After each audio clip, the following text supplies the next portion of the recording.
Good morning भैया बहनों। आज के वीडियो में आधुनिक परमाणुवाद क्या है, उसकी व्याख्या क्या है, इसके बारे में हम लोग समझने का प्रयास करेंगे। आइए, आधुनिक परमाणुवाद क्या है, सबसे पहले इसको समझ लेते हैं। आपने पीछे डाल्टन का परमाणुवाद पढ़ा है, उनकी कमियों को पढ़ा है। तो कमियों का निराकरण करने के बाद आधुनिक वैज्ञानिकों ने परमाणुवाद का जो नया स्वरूप प्रस्तुत किया, उसे आधुनिक परमाणुवाद कहा जाता है। आधुनिक परमाणुवाद के कौन कौन से बिंदु हैं, आइए इन सबको समझ लेते हैं। तो पहला बिंदु है, परमाणु अविभाज्य नहीं है, यह प्रोटॉन, न्यूट्रॉन, इलेक्ट्रॉन से मिलकर बना होता है। आपने डाल्टन के परमाणुवाद में पढ़ा था, परमाणु जो है अविभाज्य है, पदार्थ का सबसे छोटा कण है, इसको और अधिक छोटा नहीं किया जा सकता। लेकिन वैज्ञानिकों ने बाद में पाया कि यह प्रोटॉन, न्यूट्रॉन और इलेक्ट्रॉन से बना है, अर्थात इसे विभाजित किया जा सकता है प्रोटॉन में, न्यूट्रॉन में और इलेक्ट्रॉन में। इस तरह से नया बिंदु मिल रहा है, परमाणु अविभाज्य नहीं है, इसे प्रोटॉन, न्यूट्रॉन और इलेक्ट्रॉन में तोड़ा जा सकता है। दूसरा बिंदु है, एक पदार्थ के सभी परमाणु एक समान नहीं होते हैं, एक ही तत्व के भिन्न परमाणु समस्थानिक कहलाते हैं। आपने डाल्टन के परमाणुवाद में पढ़ा, एक पदार्थ के सभी परमाणु सभी गुणों में एक समान होते हैं, किंतु यहाँ पर आप देख रहे हैं कि एक पदार्थ के सभी परमाणु एक समान नहीं हैं, कुछ गुणों में भिन्न होते हैं। अधिकांश गुणों में तो समानताएं पाई जाती हैं, किंतु कुछ गुणों में भिन्न भी हो सकते हैं। जैसे कि परमाणु भार जो है, अलग अलग परमाणुओं का अलग अलग हो सकता है, यह आवश्यक नहीं है, किंतु कुछ तत्वों में यह पाया जाता है कि एक से अधिक प्रकार के परमाणु होते हैं जिनके भार अलग अलग रहते हैं, और ऐसे परमाणुओं को समस्थानिक कहा जाता है। इस तरह से आप प्राप्त कर रहे हैं कि एक पदार्थ के सभी परमाणु एक समान नहीं होते, कुछ परमाणु भिन्न भी हो सकते हैं।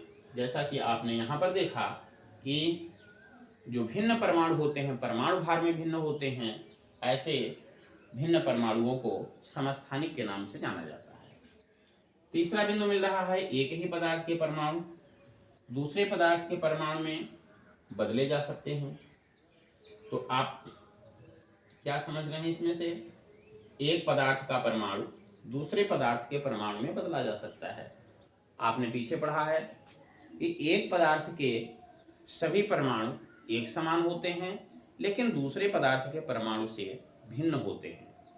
यहाँ आपको मिल रहा है कि एक पदार्थ का परमाणु दूसरे पदार्थ के परमाणु में बदले जा सकते हैं। भैया बहनों, इसी गुण के कारण यूरेनियम 92 के बाद प्रकृति में तत्व नहीं पाए जाते।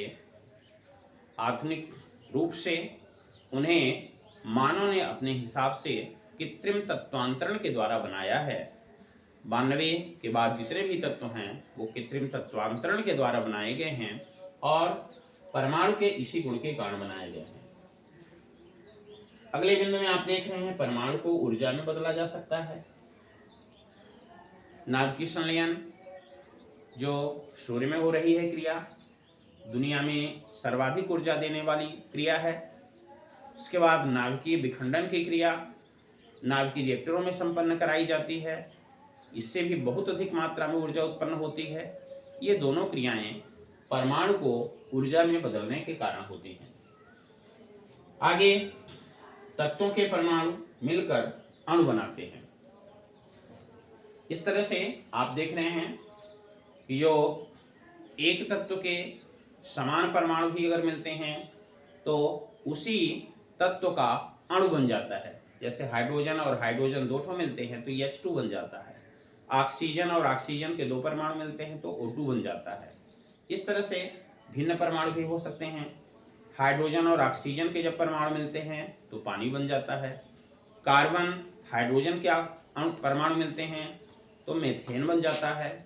कार्बन और ऑक्सीजन के परमाणु मिलते हैं तो CO2 बन जाता है। इस तरह से परमाणु आपस में मिलकर के अणु का निर्माण करते हैं। आगे कहा गया कि रासायनिक क्रिया परमाणुओं में इलेक्ट्रॉन के आदान प्रदान से संभव होती है। वास्तव में जितने भी रसायन हैं वो मूलतः परमाणु हैं। परमाणु में इलेक्ट्रॉन पाया जाता है। अगर इलेक्ट्रॉन नहीं होता तो रासायनिक क्रिया नहीं होती। रासायनिक क्रिया क्यों होती है? तो समस्त परमाणु जो होते हैं, समस्त तत्वों के परमाणु अपने सबसे बाहरी कक्षा में 8 इलेक्ट्रॉन को पूरा करना चाहते हैं। इसे कहा जाता है अष्टक नियम। अष्टक नियम के आधार पर समस्त परमाणु अपने बाहरी कक्षा में 8 इलेक्ट्रॉन को पूरा करके स्थायी अवस्था को प्राप्त कर लेना चाहते हैं और इसी स्थायी अवस्था को प्राप्त करने के लिए अपने बाहरी कक्षा में 8 इलेक्ट्रॉन बनाना चाहते हैं, प्राप्त करना चाहते हैं और इसके लिए इलेक्ट्रॉनों का दान करते हैं। अगर 4 से कम इलेक्ट्रॉन बाहरी कक्षा में है तो इलेक्ट्रॉनों का दान करते हैं।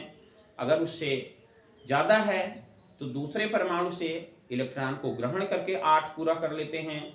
और अधातुओं के जो परमाणु होते हैं वो प्रायः आपस में एक दूसरे के साथ इलेक्ट्रॉनों की साझेदारी करके अष्टक को पूरा कर लेते हैं और इन्हीं 3 प्रक्रियाओं के माध्यम से इलेक्ट्रॉनों का आदान प्रदान होता है और रासायनिक क्रियाएं संपन्न होती हैं।